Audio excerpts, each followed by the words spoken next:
So my story kind of starts off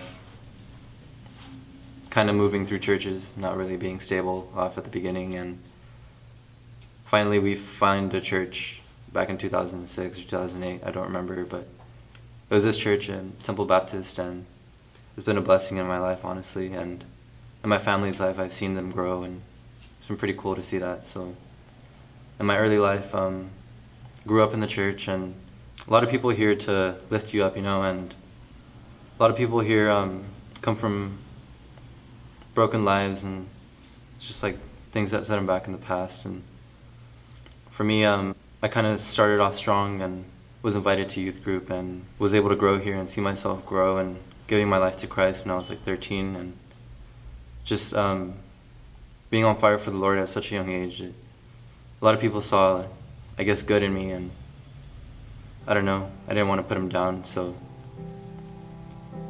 later this past year, I had a big event in my life, and it was just dealing with suicide and almost taking my own life, and I'm glad I didn't, but the word got around pretty quick, and like my whole family started calling everyone. They were saying, "Where's Christian? We don't see him." And it all started, it was one morning me and my mom got into an argument, and I don't know why the devil was just playing with my mind, and he made me feel like I wasn't accepted, and just fighting with being accepted. I guess, I don't know, I started to live to his standards, and I wasn't living to God's standards. And there were moments when I was all alone. I was sitting on a hill, and it was a pretty big drop. It was like 50 feet, and it would have been so easy to just jump at that moment, but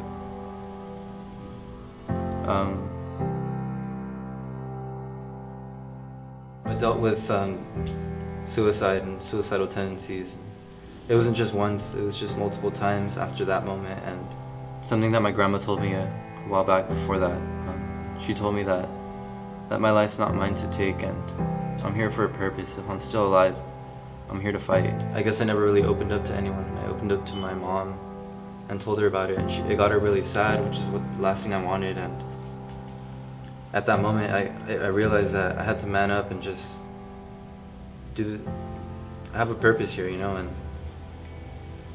there was a certain point where I felt like a misfit and I didn't fit in, and I would look at people and I looked at how they kind of acted out their life, and it was just like, I'm not living to their standards, and I have a higher standard to meet, and it's God's standard.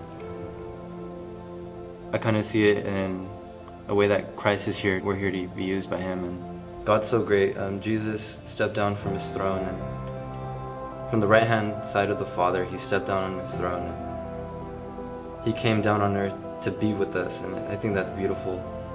A man just here in God's image. Kind of getting over the whole suicide thing. My mom got mad at me one night, and she was like, "You're so immature. If you really want to leave, just leave and just walk out the door. It's open. I'm not holding you back." And I was 17. You don't want to see your life thrown away so young, and especially if you grew up through the church. I mean, not only will people judge you, which is the least of your problems, but God will judge you, and it's just a crazy thing to wrap your mind around. So I kind of took charge of who I am, and I prayed to God, and just multiple nights on my knees and just crying out to Him, and finally just coming into acceptance of who He made me. And now I think it's kind of funny how, like, my name is Christian and I am a Christian, and how people will kind of change the way they act around you just for who you are or what your name is. And I think it's funny, friends at school or friends out in public, they'll restrain from cussing and they'll be like, oh, I'm sorry, and they think it's an offense to you, but really it's offense to God, and they don't see that. They see God working in you, and I think that's beautiful. And there's a verse where it's one of my favorite verses, and it's also the date of my birthday. It's Romans 1:16. And it says, "For I am not ashamed of the gospel of Christ, for it is the power of salvation to all who believe."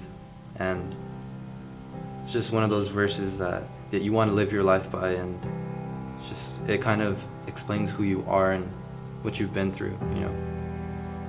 Like what made you, like you felt alone? Is that why you felt like you had? I wouldn't say alone, because I always had people around me, but it was more of being accepted by the people around me. Honestly, it was just like temptation with the devil. So glad to say that I am continuing on into my life, and I'm graduating, going to college, and it's just God's been blessing me with things that I know I don't deserve, and I know sometimes we take things for granted, and I remember after that moment where I kind of came into acceptance of who I was, and the first thing I said was, God, I'm praying for you to use me for who you want me to be, and just use me to the most of my potential, Lord. And I wouldn't say that he's finished with me and he's not going to stop here, but I'm glad to see with what he's given me so far to work with. And there's another person in my life that I would like to share about. His name's Mark Hickson. He's my Bible Club advisor at Rancho, and he's kind of another person that kind of helped me deal with just being accepted, because the Bible Club, it's not such a big group at Rancho, and it's just it's kind of cool to see like the people that do show up, and they know why they're there, and they know what they're there for, and it's cool to see an open heart, and just pastors coming into the class and talking and preaching and speaking about little stories in the Bible, and kids just getting excited about it. And for me to be kind of behind the scenes and helping out with that, it was just pretty cool, and seeing God using me as a vessel and just to reach out to people. And another thing is I like to mess around a lot. I don't know if people would consider me funny, but what I think is funny is funny. So, I mean, I guess that's all that matters. It's kind of off topic, but yeah. I'm Christian Gandara, and this is my Testimony Tuesday.